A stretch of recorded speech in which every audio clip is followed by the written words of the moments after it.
Welcome back to Our Issues Milwaukee. I'm your host, Andrea Williams. Our focus this morning has been on the live theater, and we're at the Milwaukee Repertory Theater in downtown Milwaukee, where they're celebrating the 39th season of A Christmas Carol, which runs now through December 24th, and it's sponsored by Wells Fargo. My next guests are part of the extraordinary cast. Melody Betts, who is an awesome singer and actress who's playing the role of Ghost of Christmas Present, and Chiké Johnson is playing multiple roles, and he'll tell us all about that. Good morning to you both. Good morning. Thank you so much for being here. And I'm excited because you talk about Charles Dickens' A Christmas Carol. Like I said, this is a classic. We're talking about the 1800s, and here you have this production going on right here in the city of Milwaukee. So I really want to talk to you guys about one of the greatest traditions of Christmas. So this particular production brings images of light, joy, and warmth, but it also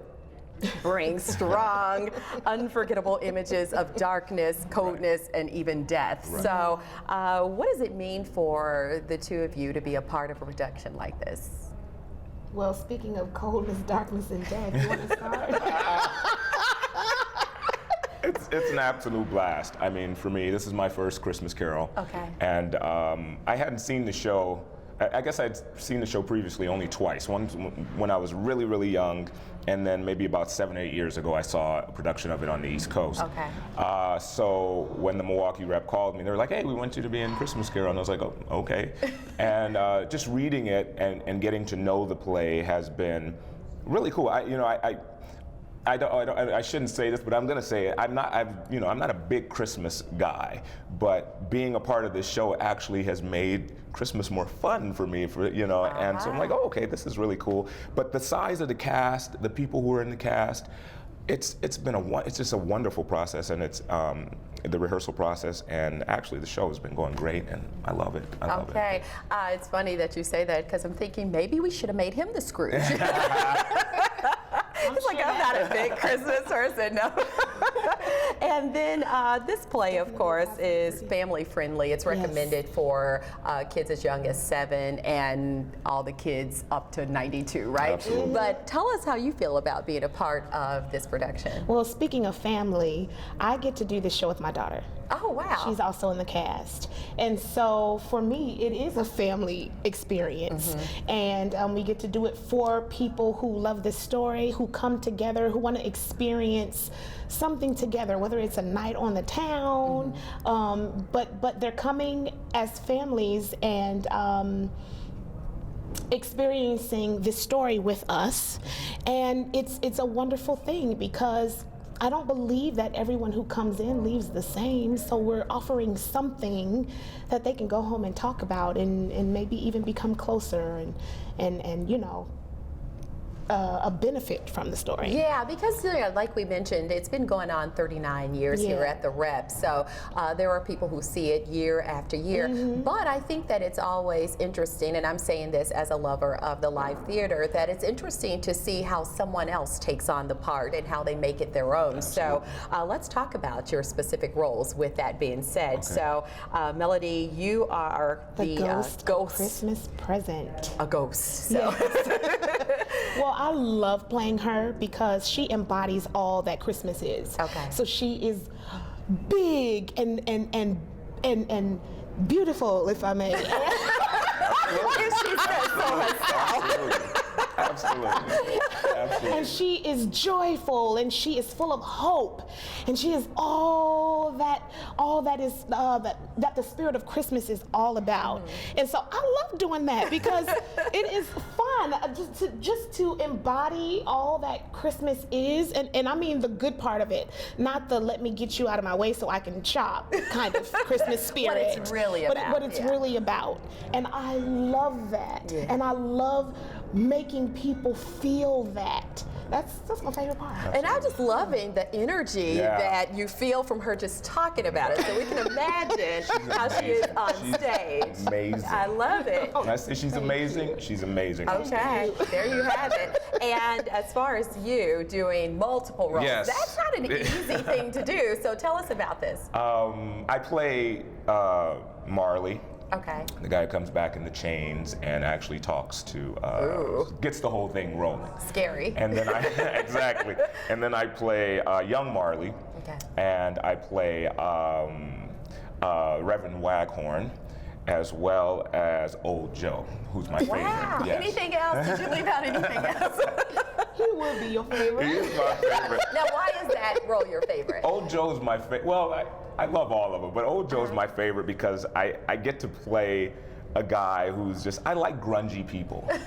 And Old Joe is like this guy, you think, he kind of works in the black market, kind of. He's like, he buys and sells under the table. You know, he's not the best dude that you don't want to meet him in a dark alley.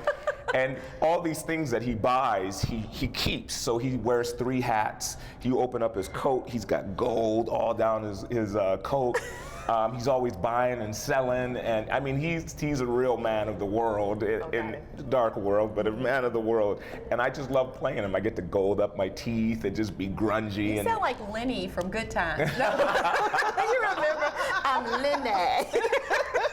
Exactly. He's a version of Lenny with a Cockney accent. You know what I mean? And it's great. It's great. So he's fun. He's a lot of fun.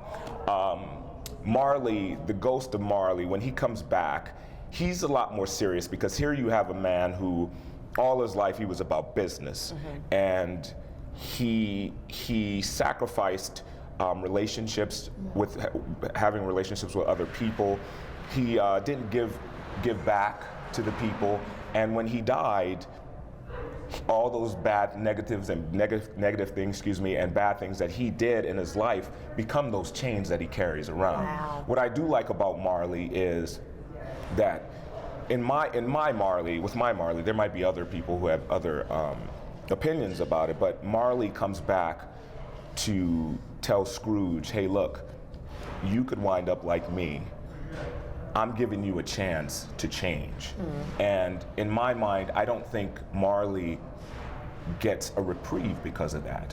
I think he just comes back and says, hey, this is it. I'm gonna help you out and go. And that's what makes Marley very interesting to me, that he's not getting any benefit from doing this, but he realized that love is a big thing. Like we were standing around in rehearsal one day, and Aaron Posner, who directed the play, asked us what this play meant to us. And for me, it's love. Learning how to love people, being able to open yourself up to be loved. And I think at some point, Marley saw what he had done because he made Scrooge. He gave Scrooge the opportunity to become Scrooge. And I think that love in him, there was somewhere in him, he was like, I can't let him come, follow my same path, so that he comes back. The young Marley is kind of, he's great because he's nice and refreshing. He's refreshed, he's new, he's like, hey, he's bouncing. You think of somebody who's about their business, and they're young and they're really enthusiastic about it. That's what I love about young Marley. And then Reverend Waghorn is the Reverend of the. The Reverend.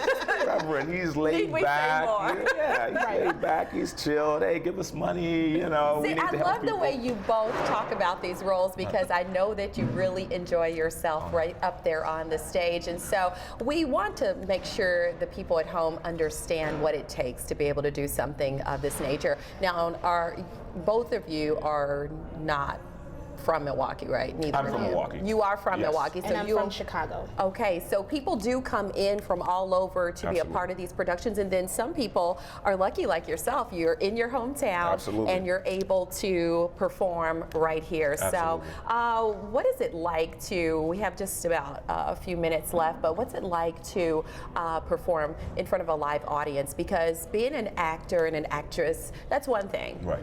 There's no cut, there's no do it again. It's live, and it is what it is. So that's a whole nother element, right? Well, it being live is one of the joys of it.